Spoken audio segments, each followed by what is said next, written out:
Welcome to the Rachele and Cassandra show. Before we begin, our disclaimer. Rachele and Cassandra both live and work in Michigan. They are only licensed in their respective fields.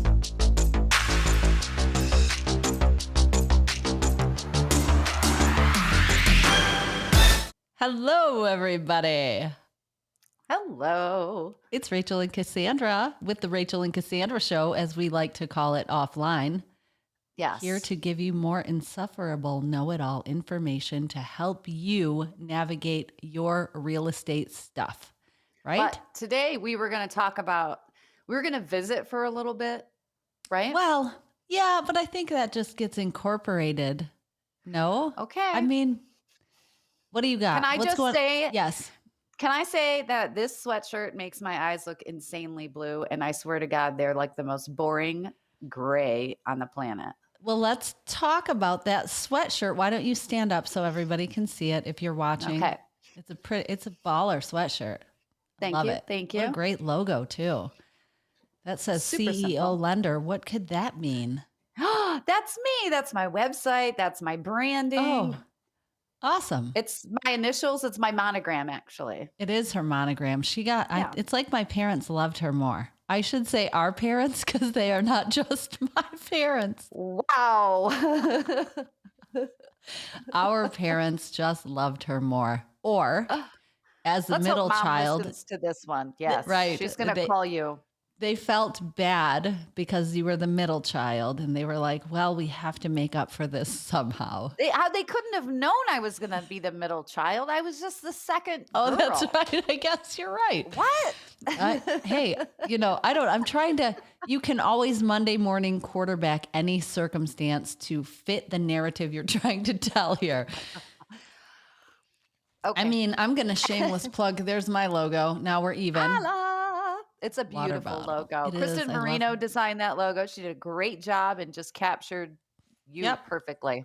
You have to give me some credit because I made the logo and said, please make this an actual logo. I'm stealing the credit back because I fucking worked really hard on her. Oh, okay. I didn't know. I didn't know. I'm sorry. Yeah, well, she did the heavy lifting. I did the first 80%. She did the 20% that actually matters. Oh, yeah. I can start a project like a mofo, but finishing it, I'm not the greatest at sometimes.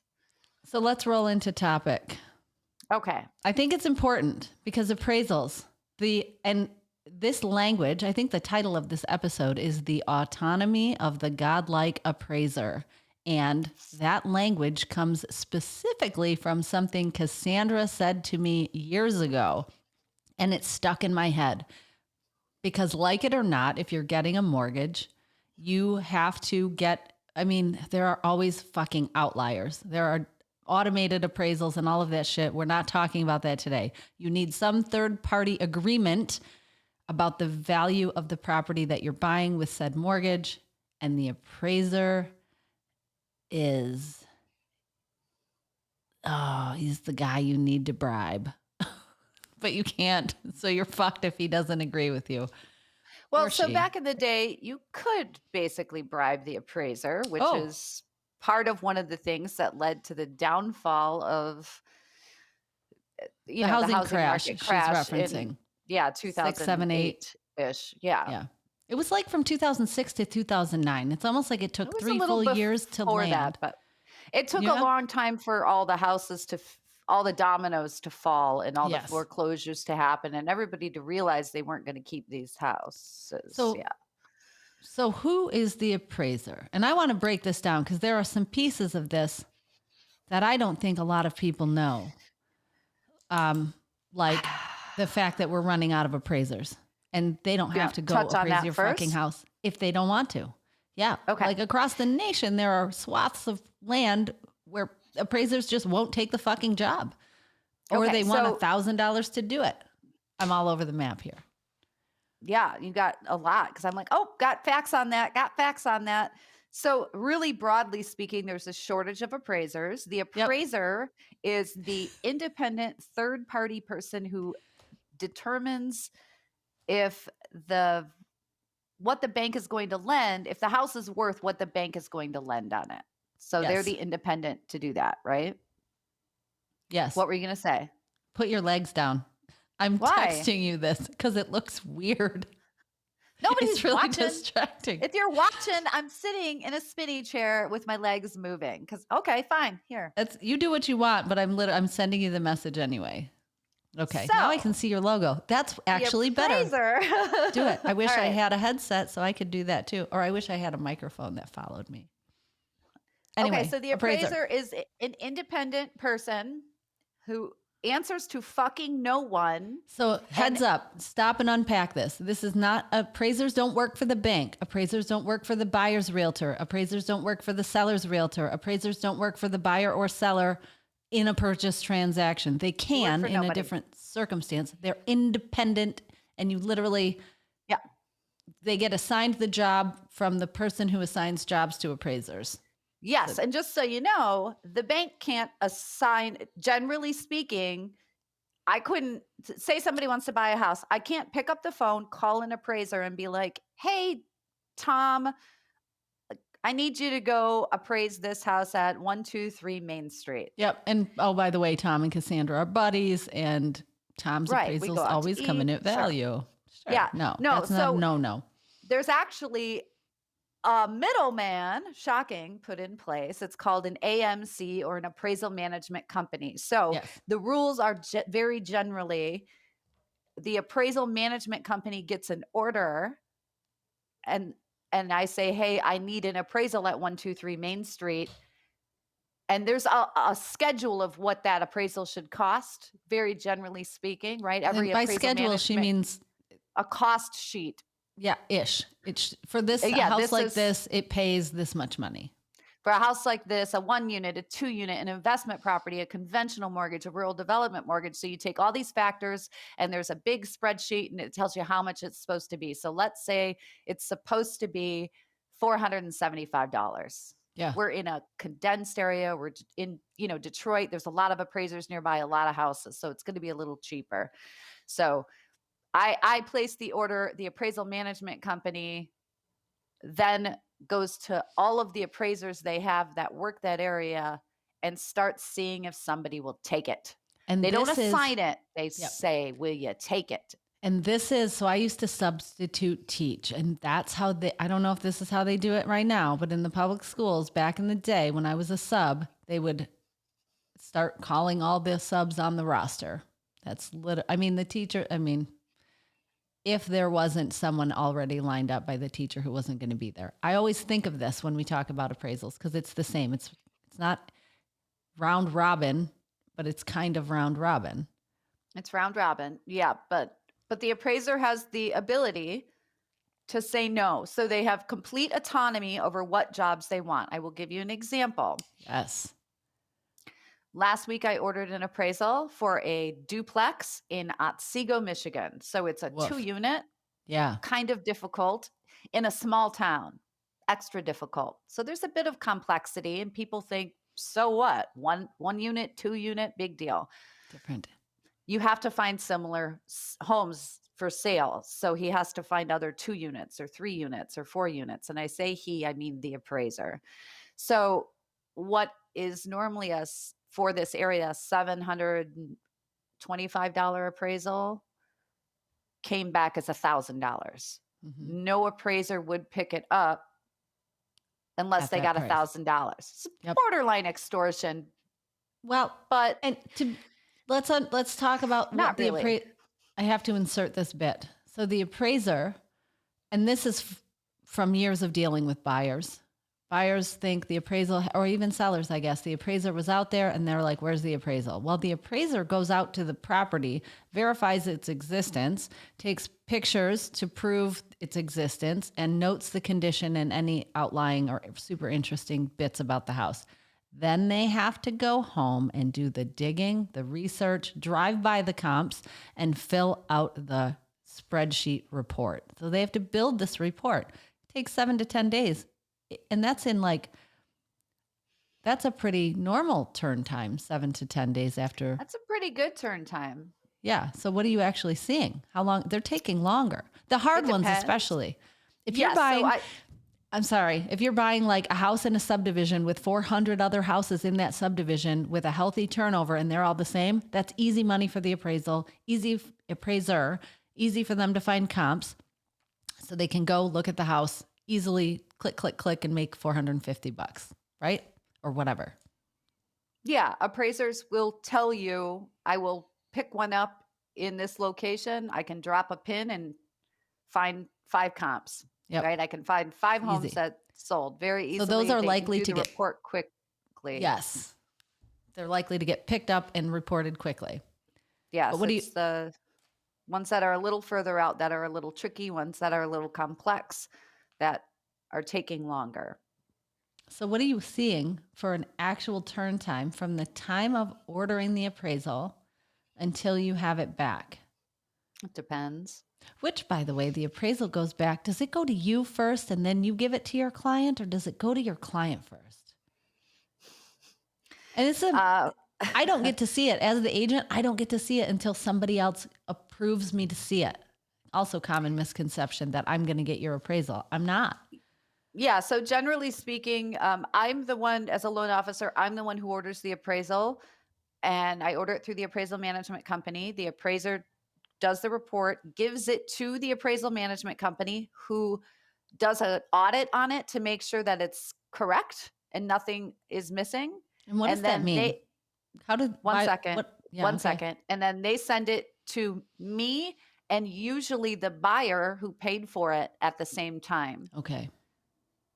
And the Okay. lender at the same time. So it goes to all 3 of us at the same time. Yep. Okay. So what does that mean to make sure it's correct? And I think it's important because what it sounds like you said is make sure it's matches the purchase agreement, make sure that it says Free what of everybody errors. needs it to say. Oh, Free of erroneous errors and mistakes. It's Like a what? 40-page document with probably 1,000 data points. So they're they're looking hideous. to make sure that you have the parcel number right, the buyer's name right, the seller's name right, the owner of record, the property tax information, the year it was built, the comparable sales, the days on the market for the comparable sales. All of the outbuildings are accounted for, things like that. They're doing Okay. an audit of some Not of really the- basic items. Not of the result, but of the data that No. was used to arrive at the result. The appraisal management company does not give a shit about the value of the home. Yes. Good. They do not That's what give I was a getting at. crap. They care about the minutia detail that nobody looks at, because I will tell you, when I open an appraisal report, I scroll to the bottom of page 2 of the appraisal to see if I made value Yep. and if there are any repairs required. Yes. I'll skim the rest of the report, but that's really what I'm going for. And that will then determine whether or not you start really combing through the rest of Yes. the report. Yeah. Yeah. So if we go back to the godlike status of the appraiser, there are, and why that is. So they were given autonomy after the big crash, because before that they were very easily influenced. There were drive-by appraisals. They were lending money on houses that didn't exist or that were in piss poor shape, right?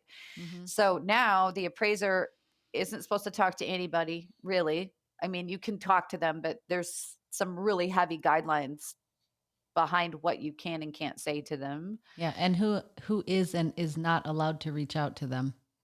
Right. Exactly. Who can, if you can leave comps on the table, if you can leave a bottle of wine on the table for the appraiser when they Is come that in. real?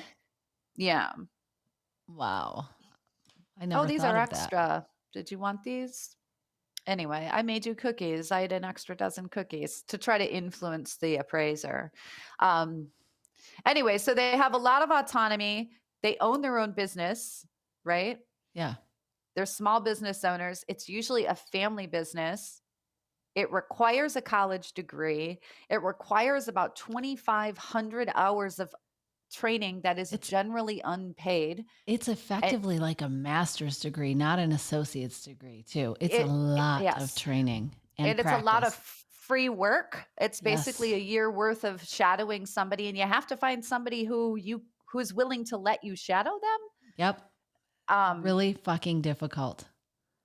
And there's a shortage. On average, the appraisers are over 50, and there's about 600 per state.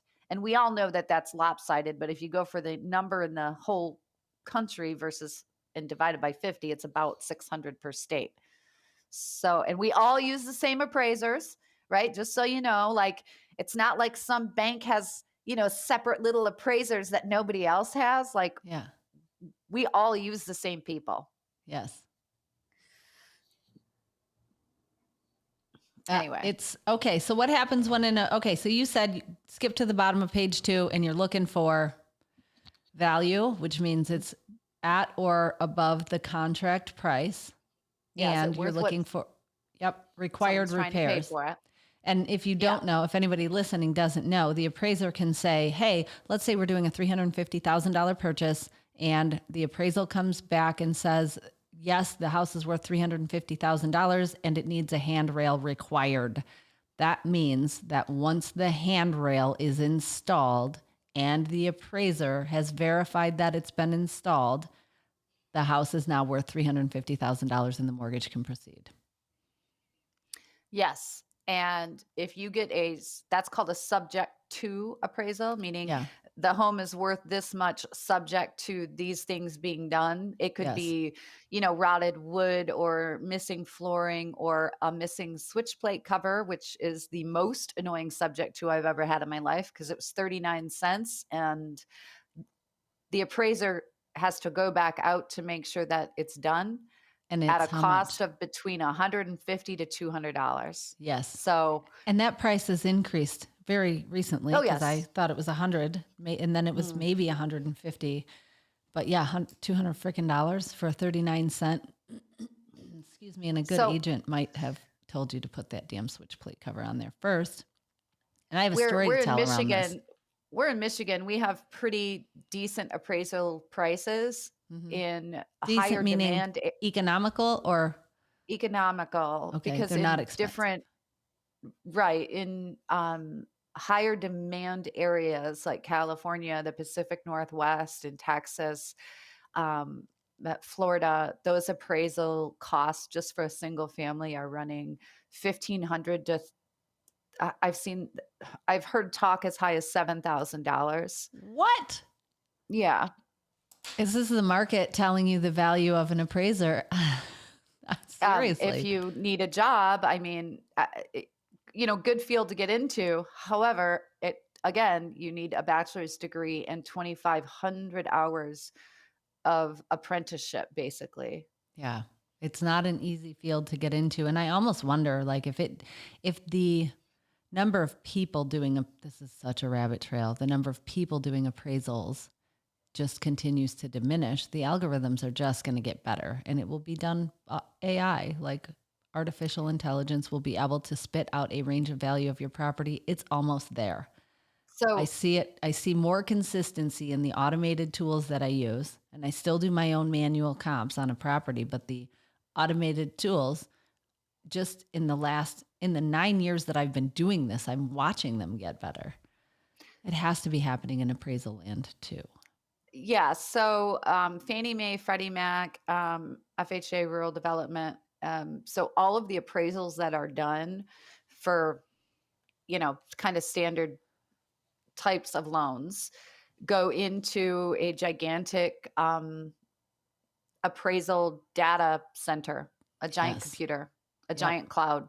And so it will be able to, you'll see a flag actually if a house is valued considerably higher than ones around it, because as they put more in there, right, as you do more Google searches, Google knows what to advertise to you. Same thing with the appraisal portal. Yes. As more appraisals are loaded, it goes, this one's really fucking expensive. This is true really cheap. Anomaly. Yeah. Yeah. So that this tells does you not dig line deeper. up. Yeah, because so usually there's, obviously some variation, but it will flag and go, is this exceptional? Or give me have you seen this? Oh yeah. Give me an example. What was the exception? Like a really nice house on like a old lake cottage community or something? No, it was because, gosh, and I'm struggling to remember exactly why the flag was there. Fannie Mae was like, okay, great. And Freddie Mac was like, I think this house is overvalued. So they both read it a little differently. It's called your SSR report, if you care. It's called, and I can show you one, but it's called a Fannie Mae or Freddie Mac SSR report. And that's the one where the computer comes in and goes, I'm not sure about this. And it will flag, it won't necessarily tell you why, but it'll tell you what the flag is.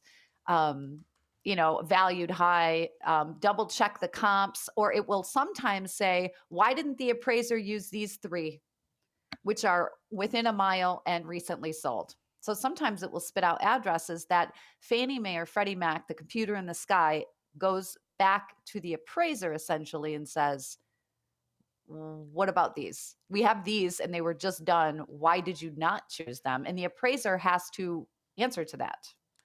Do you see flags on appraisals that come in low or only appraisals that come in high? Nope, all of them. It doesn't matter. Really? Yeah, SSRs can come in on low or high ones. Which, by the way, stands for Sample Summary Subcontract Report. And I would be hard-pressed to say that 5 times I can share one with you in private so that you can see it if you want, but I don't. So what's the process? That's all right. It's just like, okay.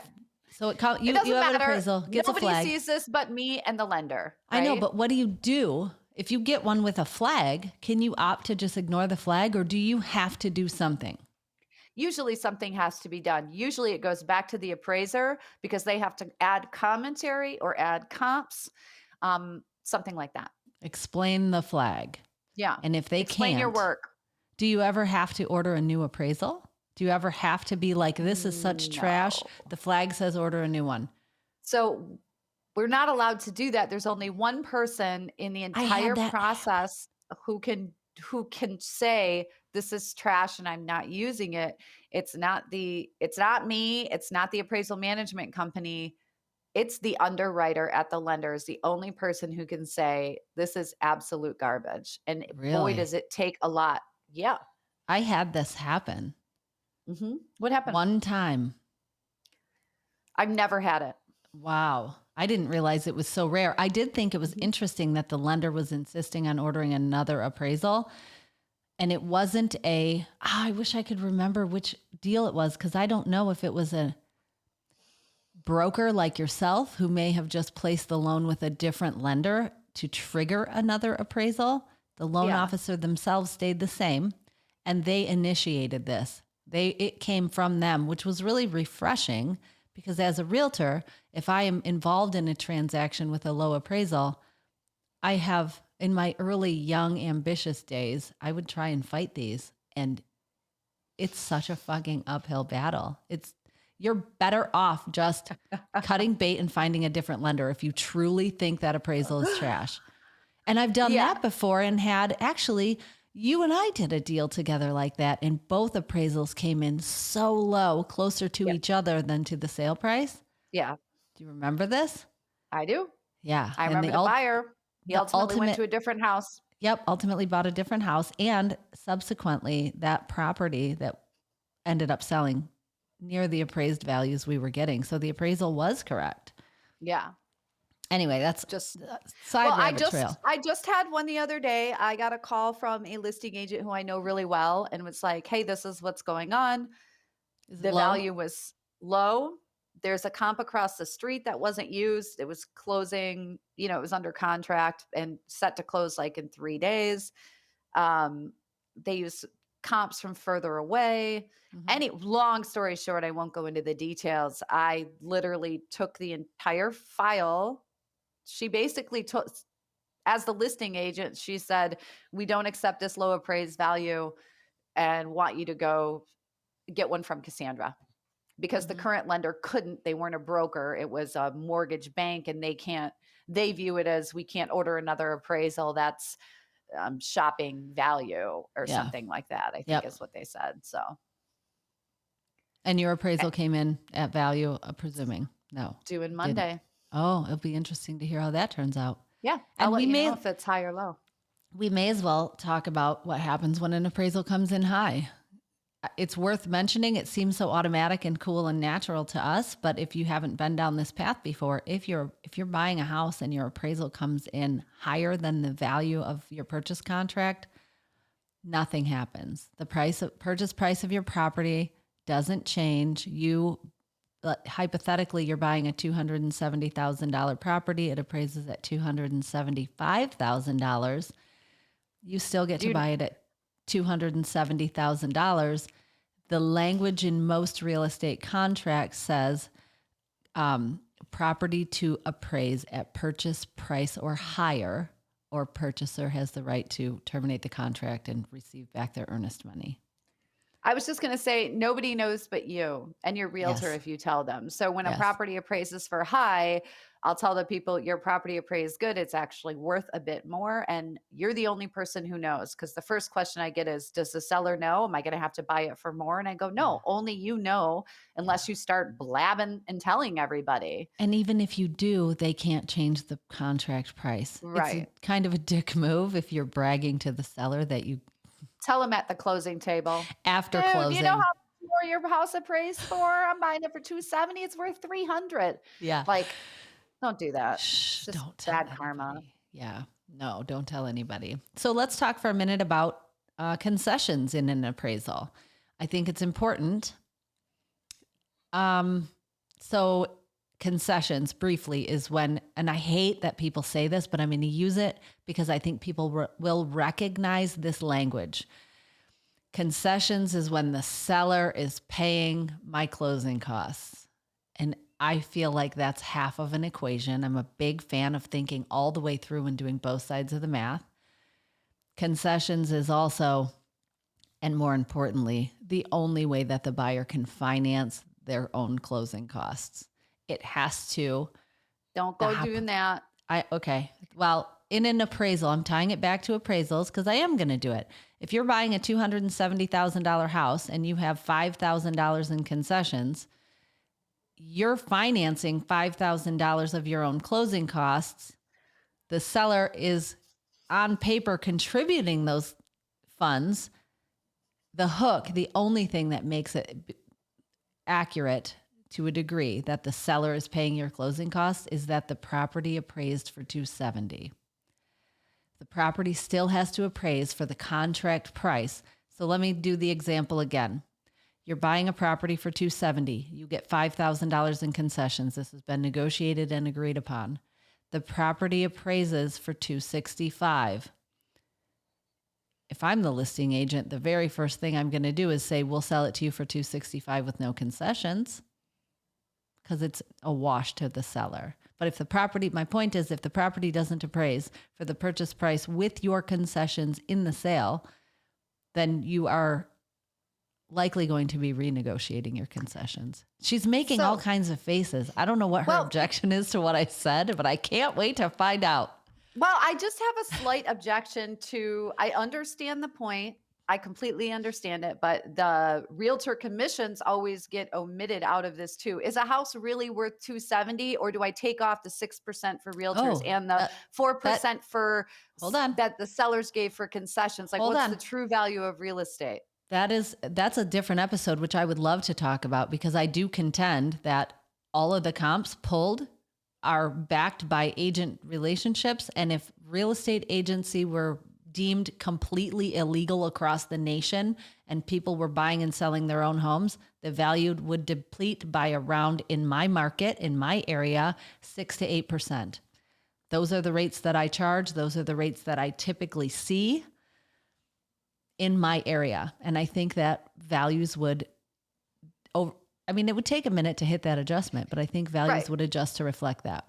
But so I really just said that to point out that the realtor commission is assumed, and they pull other comps. Every comp they never pull a fucking FSBO, right? They pull other listings, open that have market sold, sales that have been appropriately marketed. Yes. But what does that have to do with concessions? They always note concessions. So I had a conversation with the realtor on this, right? When the market was really crazy. So they always note concessions given by the seller. The market is still really crazy. So which way do you mean? Right now or crazy the other way? No, I need to let know me the context. I will. Let me finish the example. So the Fine. appraiser always notes the concessions that the seller gives. What Yes. the appraiser also should note is in this insane market, when buyers are paying for transfer taxes or their own title policy or Yes. covering costs that are historically seller things, but they don't. Yeah. They don't mention that those incentives, the $5,000 extra over and above, right, Yes. that the house did, I because agree they with don't you. know about it. I So I'm agree just with saying you. they don't do it in the other way. So if I paid 5,000 over appraised value, But so you're saying something really valuable, but bring it home. What are we talking about as far as the $5,000 in concessions in my $270,000 purchase? I'm saying that it goes the other way as well, yet appraisers are not required to make any fucking note of that to shift things. I get it. And I think it's important to talk about, but I don't understand how it relates to what we're talking about right now. I get it. You're Because right. They I thought should. you were saying never mind. It doesn't matter. No, it does matter. All I was saying is that from the point of view of the appraisal, the value has to, they attempt to assign a value to the property. And if you come out with a different number than what you negotiated, that can help or hurt you, or it can impact your contract. Yes. And whether it will or not is whether they're customary, I suppose. And every appraiser has a note on whether seller concessions are customary or not. And almost always it says it is. And if they were used in the supporting comps, right? Don't they note if the comps they're using had concessions involved or no? Yeah, that's at the top of the comp page, like right at the top, right next to days on market and stuff like that. But appraisers have not started. It's been a crazy couple years. Appraisers, I have not seen an appraiser start to say that concessions are not typical. And they're not typical. Really? They're really not. I swear to God. So here's what she was, I'm going to go back to what you were talking about because it is an important point. I didn't understand how it was relating to the point I was making. But what she's saying, you guys, is in the exact same example of a $270,000 purchase price, if the buyer is paying $5,000 to cover the seller's closing costs, to get the seller to take their offer, right? To incentivize and win a multi-offer situation. And that is a tool that is in the toolbox and sometimes worth getting out. When the sale is recorded, no one is keeping track of that $5,000 extra dollars. So if the property is recorded as sold at $270,000, but there was an additional $5,000 provided, shouldn't the value for the next appraiser actually adjust upward to $275,000? Yes.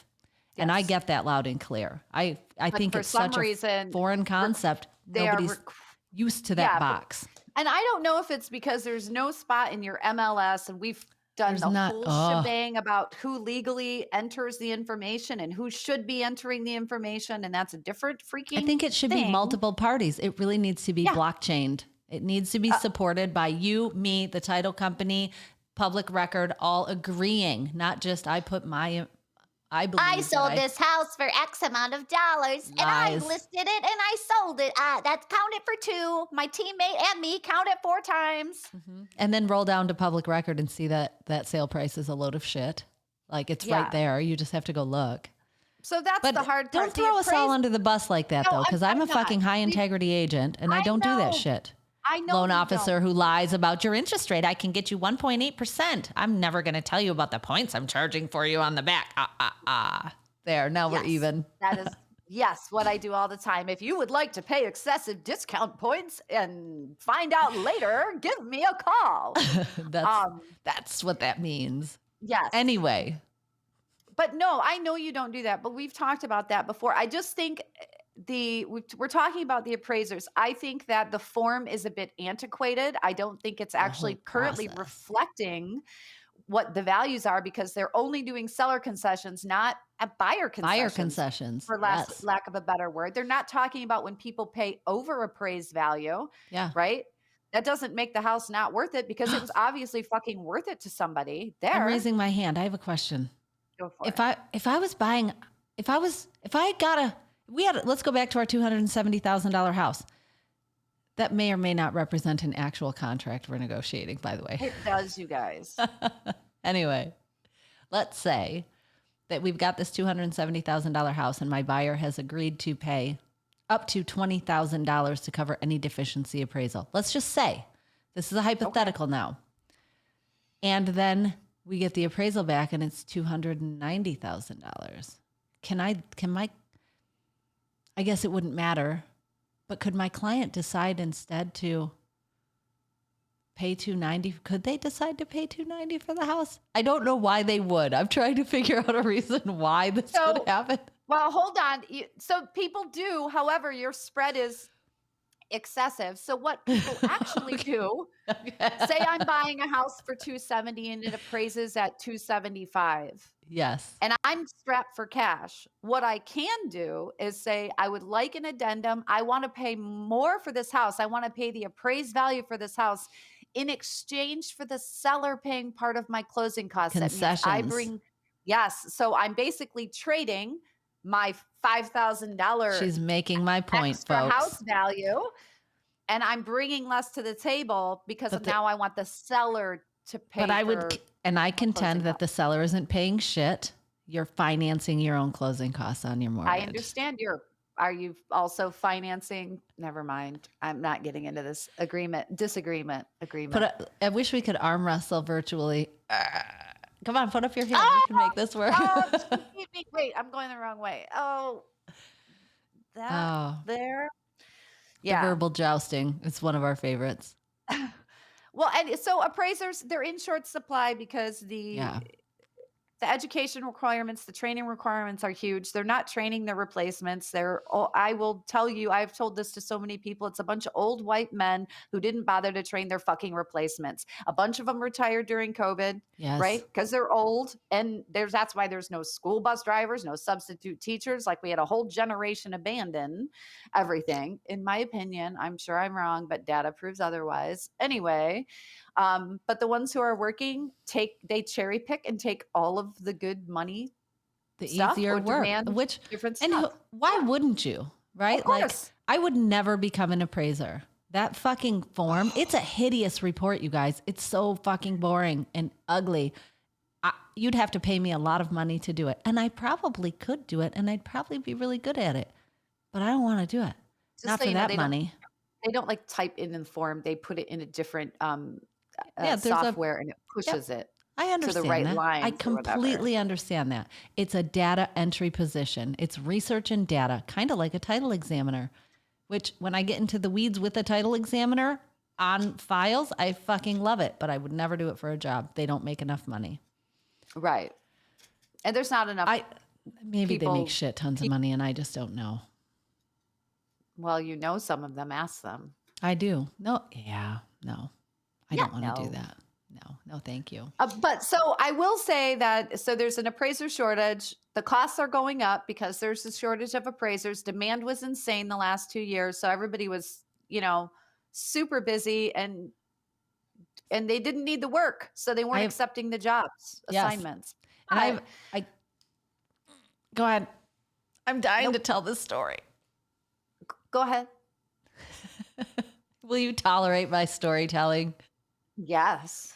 So I just inherited a client who lost a house with another agent. And mostly now that I know all the details, because the agent didn't explain the process to the client and it became so embattled that the relationship dissolved. But what had happened was they were in contract. What, I learned that from you. It's hilarious. No? Okay. Continue. All right. They were trying to buy this house and it's the middle of winter in Michigan. You guys, it's like 5 degrees here sometimes. 5 to 15, 17 degrees feels balmy. The appraiser went out. They were doing a rural development loan. They were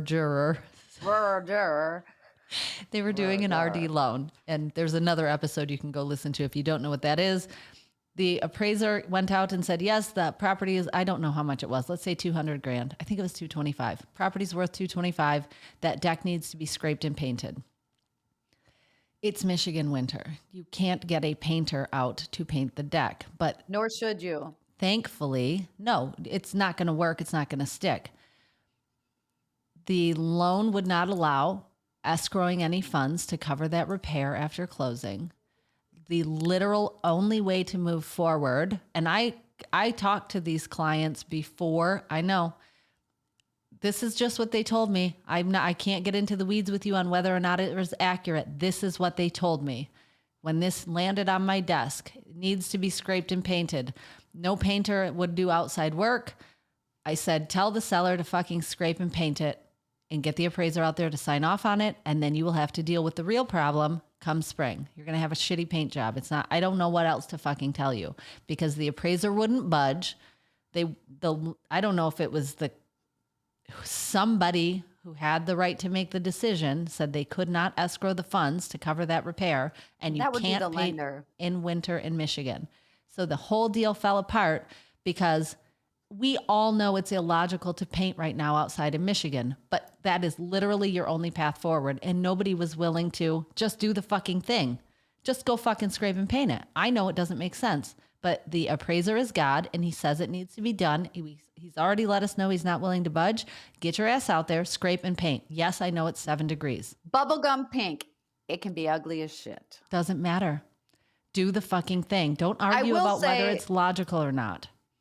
They could have bought this house. I do take a personal issue with the lender choosing not to escrow because almost every lender will take it's called a repair escrow, a weather-related repair escrow. That means, yes, it accommodates.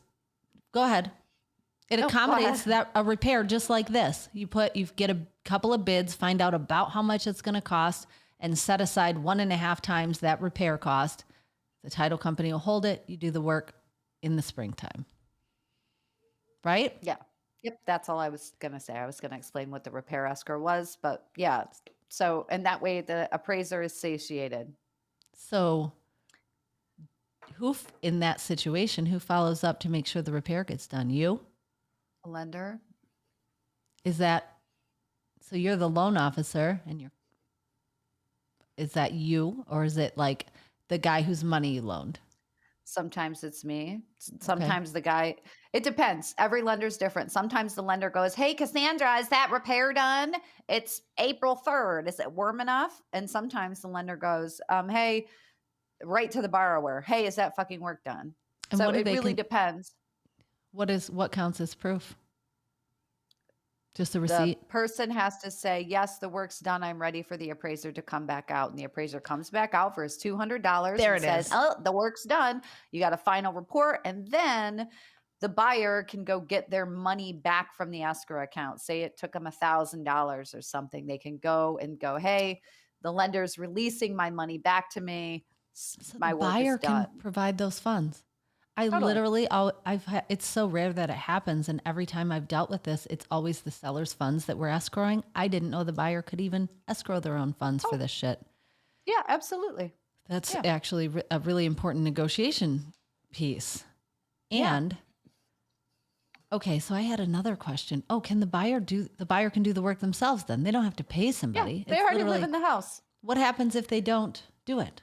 What if the buyer just fucking says, fuck you, I'm not scraping painting that deck. I love it. Okay, so I had kind of one of these. The guy was like, I can't get windows for 9 months. And they were already well past their agreed upon. And I was like, hey, the lender asked me to be the middleman. So in that case, I go, okay, I just want you to know, here's the document that you signed that said you would be done with the work on June 5th, right? That has come and gone. The lender's next step is to initiate foreclosure proceedings, even though you've been paying it because you have broken the terms of the agreement. So are you absolutely positive you can't get a fucking window in there so that the appraiser can't come out? And boy, people move pretty quick. Yep. At that. It doesn't have to be pretty. Again, doesn't have to do much. It just has to satiate the appraiser. So yeah. I had my fake husband, Mark, go to a property in northern Michigan and build a handrail on a set of stairs that was going up through a floor. And you guys, this handrail was like 2x4s. It was hideous. It was designed to be taken down after the appraiser was there because we had to check the fucking box and put the damn thing up so the appraiser could go out there and make sure it was there. And then as soon as we closed, they took it out. So I had one in Battle Creek, and can you picture like an old plantation kind of front steps that are on like a half moon Yeah. curve? And they right? wanted Nice. a handrail. There's like Fuck three you. gorgeous circular, Ruining this like, house. and they're really nice and deep and low Yes. and have a nice rise and run. Very whatever. It's a And the feeling. appraiser's like, you need a handrail. Oh my God. To talk about ruining the aesthetic of a home. Oh, the ugliest 2x4 handrail went right up the center, and that shit was down right after closing. So Yep. it's not like it has to be permanent or pretty, but And if the appraiser sometimes calls it out, just do it. autonomy, oh my God, I'm Of the butchering it godlike already. appraiser. Yes. Yeah. And it's But I will often say, the letter of the law, not the spirit of the law that we're dealing with here. You need a handrail, period. Hard stop. Don't argue. He says you need it, you fucking need it. yeah, it could be extruded plastic. It could be a fucking PVC pipe. Does it PVC meet pipe, I've code? seen that Is too. it the right? Yeah. I did want to put in, I know we're probably just about done, that desktop appraisals were used during COVID and they're coming back again. And basically what that means is the appraiser doesn't have to go out to your house. You can all do it on the computer. Look and find the supporting data. Yep. And so that should speed up turn times and bring costs down. I probably won't bring costs down because costs never go down, right? They go, I can get $800, whether I go out or not. That's my new baseline. Yep, that's my new baseline. This is inflation, folks. Yeah. I fucking hate that. Do your own research. And folks, the whole... Anyway, so those are coming back in mid-March. You can also get appraisal waivers depending on the down payment, and the underwriting system will tell you. So if you're a realtor and you have somebody with money, ask the loan officer, with this purchase price and this down payment, can we get an appraisal waiver? Because like 100%, you know, up front, 100%. Absolutely, 100%. Yeah. What is that? What is the down payment ish? On a purchase of a principal residence, you have to put 20% down. So there goes your gaming the system with 19% down and then recasting your mortgage to get out of PMI. The bank always gets their money. Bank always gets their money. And you get to close faster because if you don't need an appraisal, you're taking out the longest, most drawn out part. And the biggest wild card is the house worth it? Because the big computer in the sky, that's what an appraisal waiver means. The big computer in the sky confidently goes, I know a bunch of houses around here and all of the loans are in this price range or more. So this is a we're deal. Definitely loaning that much on this house. Low risk. Yeah. For all intents and purposes, which it's all intents and purposes. Are you sure it's not intensive purposes? Oh, you're right. I've got it wrong. Yes. Fucking hate that. Right. Supposedly. She's right. I'm going to go de-thaw some chicken. You de-thaw? You de-thawing some stuff over there? De-thaw my ice cubes? Yeah. Oh, a couple of grammar nerds. Anyway, so the thing to know about the appraisal, autonomy of the godlike appraisal. Just fucking do what they say. Oh, and I was making a gap for you to say your thing. Oh, so I just wanted to say, you mentioned this really quickly as it's pointless and it's useless to do. And I totally agree with you 99% of the time. What? You do always have a chance to argue with the appraiser. It's called a reconsideration of value. Essentially, you can bring different comparables. You can argue value. I will say that if anybody's listening who's an appraiser, there is a market for, and I would utilize, and every loan officer I know would utilize, and I think realtors would utilize it too, an appraiser who actually can be hired to do a reconsideration of value and tear another appraiser's report apart and dismantle it and point out the errors. Because I gotta say, it's very hard to do a reconsideration of value as a loan officer. They're like, they don't want to hear it. Appraiser. They don't want to hear it. It's hard as a realtor. I swear to God, realtors give me data and homes but Makes they sense. don't give me the data points that dismantle in a way that can shake the appraiser. Yeah. It's all I'm going to tell another touchy-feely story. stuff. Because that's what we do. We're fucking marketing Yep. machines. I had a Because house. they're like, look at that gold trim. And I'm like, I don't give a fuck about that. But the market does. I know, market but does. the appraiser's like, I know. It could be gold or bubblegum pink. I don't care. Well, here's a super frustrating appraisal story. And it's one I always tell. I'm going to trot it out. I sold a house on a half-acre lot with a shed, and all the houses on this street were fucking identical, right? Yeah. My house was under contract for $225,000. I had my comps. We had a competitive offer situation just to set the stage. Like the winning bid fucking fought hard to win. We're under contract for $225,000. The appraisal comes back at like $203,000. And I was like, are you fucking kidding me? Like, I have a lineup of people willing to. Now, my seller was in a time constraint. So going back to these other buyers was not in their best interest. And I gave them all their options. I'm like, fuck these buyers. Tell them to go get a loan with another lender. The agent was like, well, let's fight the appraisal. She was kind of cunty. Of course, she wanted her buyer, rightfully so, to be able to pay this lower purchase price. Whatever. The next door house closed 2 days after the appraiser had been at my house, and the next door house supported my value and was on a smaller lot and did not have an outbuilding and did not have the remodels that mine did. So condition was worse, but let's say that's a wash. The fucking lot size was smaller, the outbuilding didn't exist, and it supported my purchase price of $225,000. And the appraiser said, it doesn't matter because it wasn't closed the day I got out there. And I'm thinking, fuck you. This fuck is exactly you what could happened. have. Yeah, you could have fucking gone out there 2 days later. But you're telling me if there was a snowstorm or your kid was in the hospital with a broken leg, I could have made value. But because you're too fucking lazy to do your fucking job or admit that you maybe made a mistake or missed a piece of information, or you were too fucking lazy to call that listing agent on that pending sale right next door, that my client now is eating that financial loss. And you're devaluing the entire neighborhood for everybody. Thanks. Oh, it's infuriating. So the one that I just got called on that's due on Monday, the value came in exceedingly low. The house right across the street sold and supported value. And here's the thing is they were going to do a reconsideration of value, but wait until that closed on a Monday. And the loan officer did the reconsideration of value on Friday, 3 days prior. And the appraiser was like, absolutely not. I'm not using that. So you can add things to the report. They obviously are supposed to be relevant. There's supposed to be 3 closed listings and there's supposed to be pendings. Bracket. And they also are supposed to bracket the sale price, right? You need some high, some low that are similar to yours. One above, one below.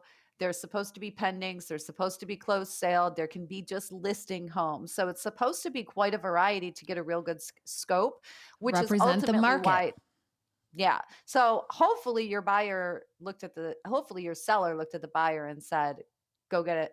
Go. I demand you use my lender or use this lender to do it again. And ultimately they panic sold at that price. I educate. I agree. And I'm, in situations like that, I'm always fighting for the greater good. Right. So I really wanted to. It hurts the whole neighborhood. Yeah, it hurts everybody. That coming in low makes everybody go, okay, so why is that when that's better or worse? Is it a distressed sale? Yeah. That's what it looks like on paper. Yes. And honestly, this just occurred to me. It also makes me look bad. Not that it's all about me, but what the fuck, Rachel? Why are you selling this clearly $225,000 house for $207,000? It's a fire sale. Yes. Yeah. So the appraisers, you can't do anything about it other than fucking buckle up, ride the ride. And if it doesn't come in, I would highly recommend having this conversation ahead of time. If your agent isn't talking about this at the time of offer submission or offer acceptance, if you're a seller, maybe you did not hire someone who's good enough. Maybe. At this point, you're kind of fucked, but talk about the appraisal, the what ifs. If this, then that. Know your strategy going into any agreement. I should get that on a t-shirt. Know your strategy. No, I should write this down because know your strategy going into any agreement. Is that what I said? We'll have to replay it and find out. And on that note, we hope you have a wonderful afternoon, evening, weekend, Super Bowl, Valentine's Day, St. Patrick's Day. It's already Groundhog's Day. Flag Day. Yep, exactly. And a happy anniversary. Spring break. A great spring break, you guys. Merry Christmas. Bye. See you next Happy week. New Year. The info given is current as of this recording, but remember, the market changes and real estate is hyper local.